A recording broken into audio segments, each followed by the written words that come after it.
Hey, it's Marthor here. I'm going to do a quick review of the Cold Steel Emperor Series Katana. I'm going to try to get some different points in compared to other videos. If you want to see a video of the sword cutting 1,000 times through thick poles and thick manila rope and then being beat up on a metal table and then put in a vise and bent more than 90 degrees and see how it holds up through all that, you can go to the Cold Steel website and watch a video like that.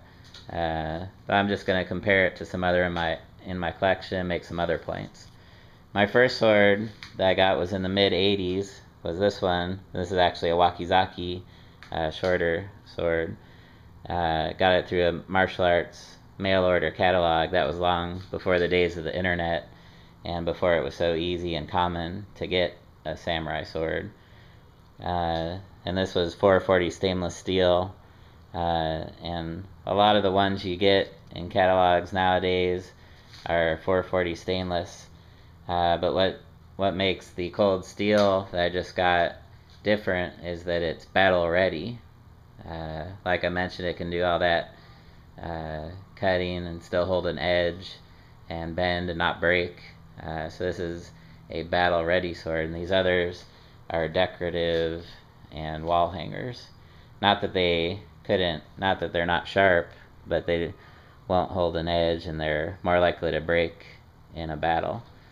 So for decorative reasons, and I put this bandana on here over 20 years ago and it's still holding up, and I don't want to take it off, but it's still on there really good. But really this is a good companion since this is a Wakizaki with a black scabbard, and underneath there is a black gray skin in the traditional design, and the Cold Steel has the black scabbard tsuba, so they actually would almost kind of match each other. So now after a long time, decades, I finally got a matching set. But anyway, you can get a generic samurai sword for under $100.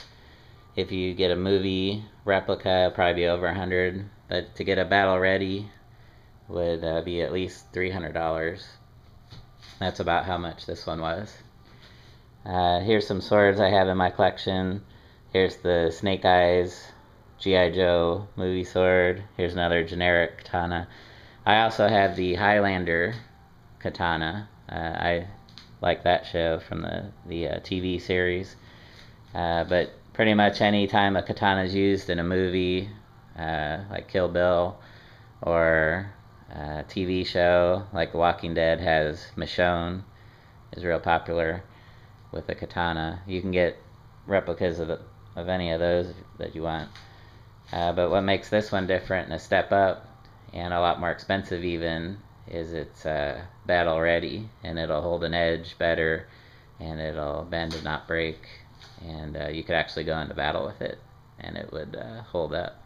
So this is the one I'd put on my mantle, and I've got this samurai sword stand for it so I can put it on the mantle. One thing I've been studying, I've never taken samurai sword fighting lessons, but I've always been interested in it. And one thing I learned is the proper way to display a sword on a stand is out of respect for the blade. You always have the sharp edge up.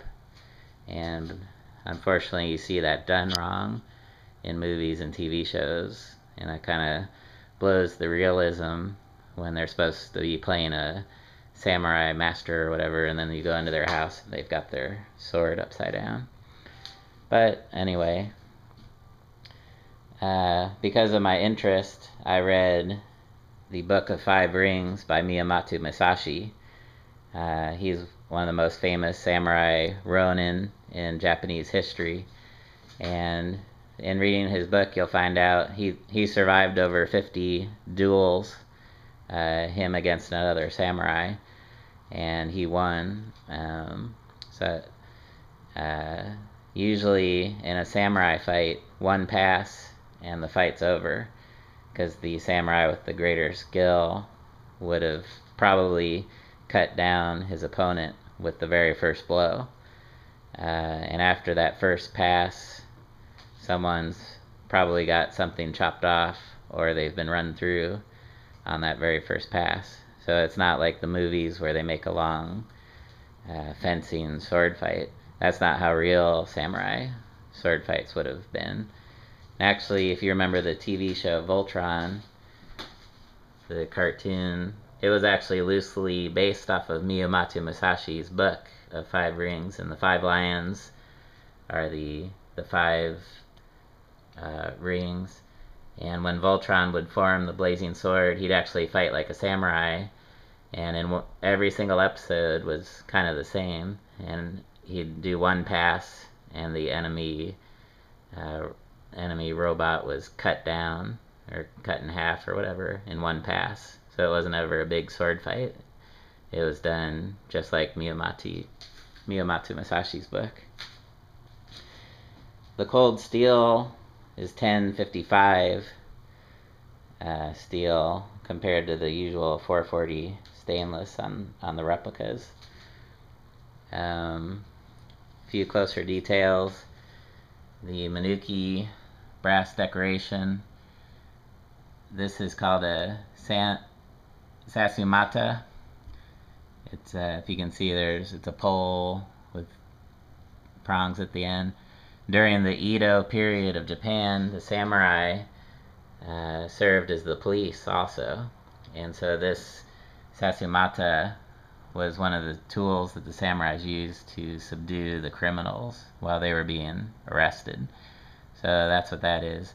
And that's actually a change in their series, because I've watched some other video reviews, and I guess that used to be a dragon menuki, so they've changed it. And up here on the guard is also on the other side is a spear, and then the other side is a sasumata. So those are neat. And then it's got a blood groove. 1055.